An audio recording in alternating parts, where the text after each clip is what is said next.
And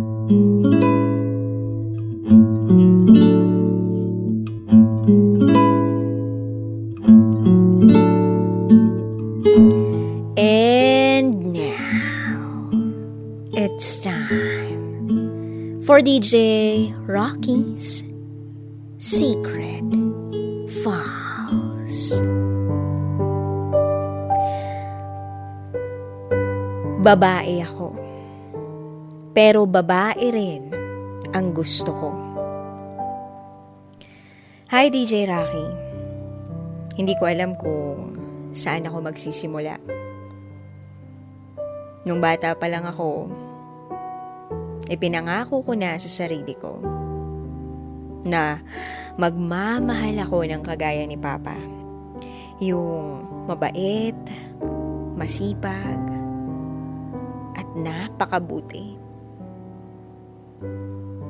Pero hindi ko alam kung sinira ko ba yung pangako kong yun o sinira ng puso ko. Itago mo ko sa pangalang Angelica.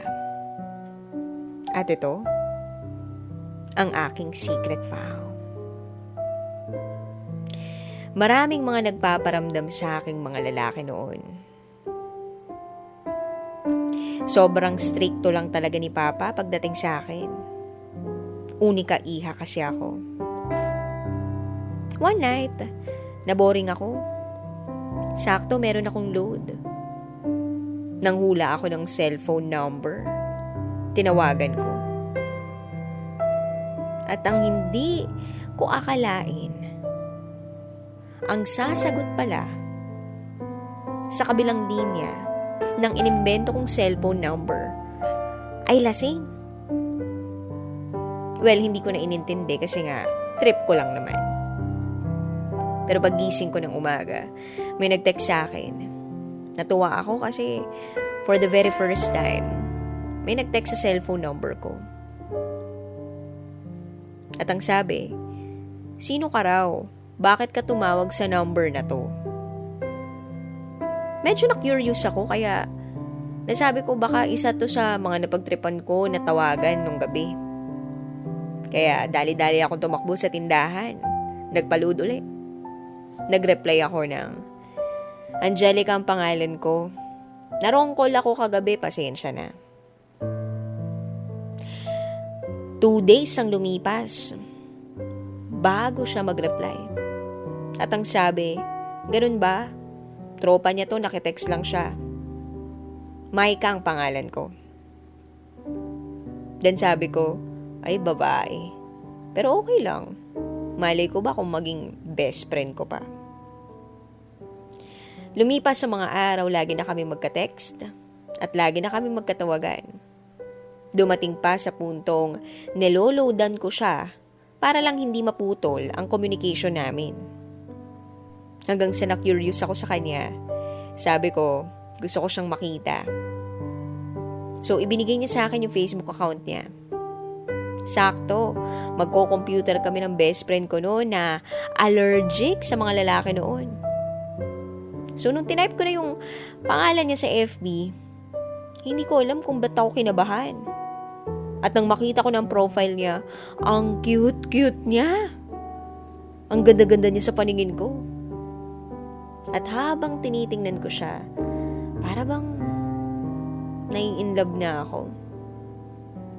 Hindi ako makapaniwala na ang gusto niya, kapwa niya babae. Ang ganda niya kasi.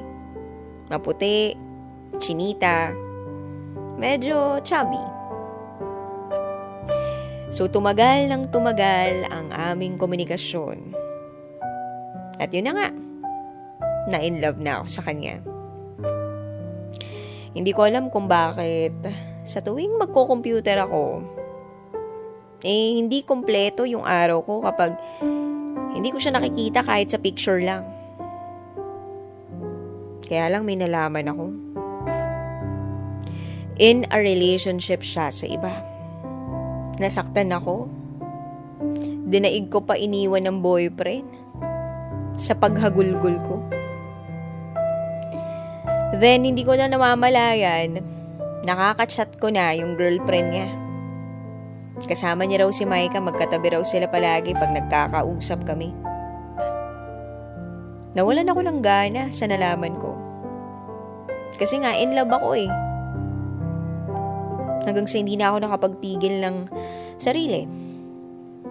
Tinawagan ko si Micah at inamin ko sa kanya na mahal ko na siya. Pero ang sabi niya sa akin, sorry. Sorry kasi may girlfriend na ako. Minahal din naman kita, kaso hindi lang nagtagal. Parang 10 minutes lang. Nakakatawa pero hindi ko alam kung bakit parang akong nabuhayan ng pag-asa. Minahal niya ako kahit 10 minuto lang. So tinanggap ko na lang. Hindi ako lumayo. Ilang buwan na lumipas, nireto niya ako sa best friend niya na lesbian din. Natuwa ako dun sa best friend niyang yun. Joker eh. So, sinagot ko. Tapos natagpuan ko na lang yung sarili ko na nai-in love din sa kanya. Priority ko siya. Masayang masaya ako sa best friend niya. Kaya lang nagbago ang lahat. Nang magbago ang pakikitungo sa akin ng best friend niya. Dahil nga hindi ako nakikipagkita, nainis siya sa akin. Multo raw ako na walang muka. At that time, wala akong confidence sa sarili ko. Nahihiya ako na humarap sa ibang tao. Lalong-lalo na first jowa ko yun. Then fast forward, since wala nga akong confidence at parang ayokong mag-dwell dun sa stresses and all, I just ignored everything. Then nalaman kong nagkakalabuan na sina Micah at ang girlfriend niya. Then yung relationship ko rin sa best friend ni Micah complicated na. Umabot ng ilang araw, walang paramdam yung best friend niya sa akin. Hanggang sa nakalimutan ko na. Nag-move on ako. Lahat pinalitan ko. Pati number ko. FB ko. Then lumipas ang 6 na buwan. Meron akong natanggap na mensahe sa Facebook. Galing ito kay Micah. At ang sabi niya, "Bebe, I miss you. Kailan ka ulit magpaparamdam?" Ewan ko. Kinilig pa rin ako. Nireplyan ko siya. Sabi ko, nag-iba ako ng number at FB. Buti nakita mo ako. Nagkatawagan kami. Nalaman ko na may bagong girlfriend na pala, yung ex ko. Masaya naman na ako para sa kanya. At masaya rin ako na nag-communicate kami uli ni Micah. Sa totoo lang, sinubukan kong huwag maramdaman uli yung naramdaman ko kay Micah noon. Pero ganun nga siguro talaga ang buhay. Yung akala mong wala na, nandyan pa pala. Natulog lang. Bumangon na yung feelings ko para sa kanya. Nagkamabutihan kami ni Micah. Hiwalay na sila nung girlfriend niya. Nang hindi raw ako magparamdam, hinanap-hanap niya raw ako sa girlfriend niya. Kaya ayun. Fast forward, niligawan niya ako. Then May 11, 2016, sinagot ko siya.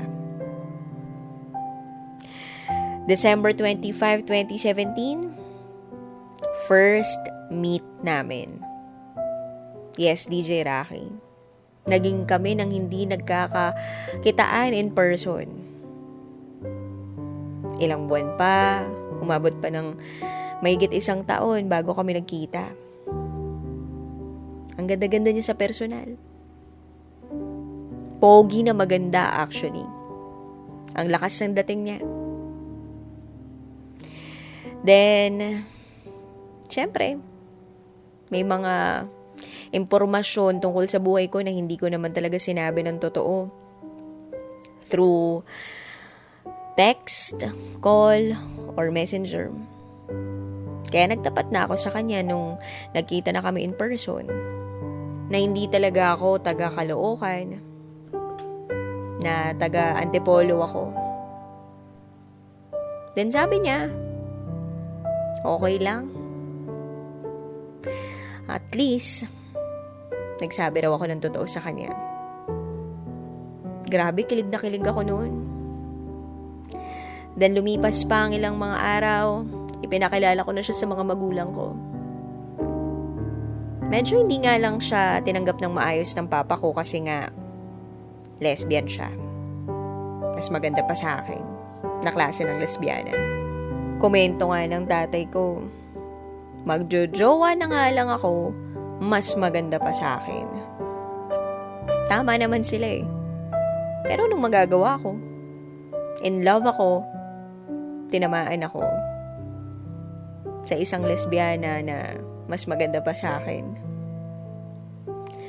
Umabot ng taon, ilang taon, hindi pa rin siya matanggap ng papa ko. Pero si mama, unti-unti, nagiging malapit na sila sa isa't isa. Nagkakausap. Masakit para sa akin kasi hanggang ngayon, iba pa rin ang trato sa kanya ng papa ko. Pero okay lang. Ang mahalaga, nagmamahalan kaming dalawa. By the way, kaka-celebrate lang namin ang 7th anniversary namin itong May. Mahal na mahal ko siya. At mahal na mahal niya rin ako. Nagsasama na kami ngayon.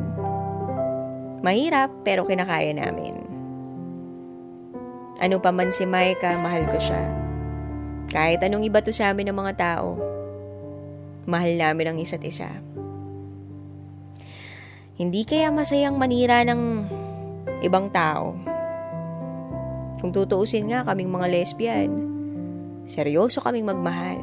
Sa mga taong nakakaintindi ng sitwasyon namin, salamat sa inyo Kasi meron kayong mga malalawak na pag-iisip para sa mga kagaya namin. At sa'yo, Maika, na asawa ko, kung nakikinig ka man, mahal na mahal kita. Alam mo naman yun. Marami na tayong pinagdaanan. Marami na rin tayong mga laban na nilabanan. Na tayo lang ang nakakaalam. Sana hindi ka magsawa sa sitwasyon natin. At yung kay Papa, antayin natin ang araw na matatanggap niya rin tayo. Mahal pa rin natin siya. Hanggang dito na lang po, DJ Rocky. Muli, ako si Angelica. At ito ang aking secret vow.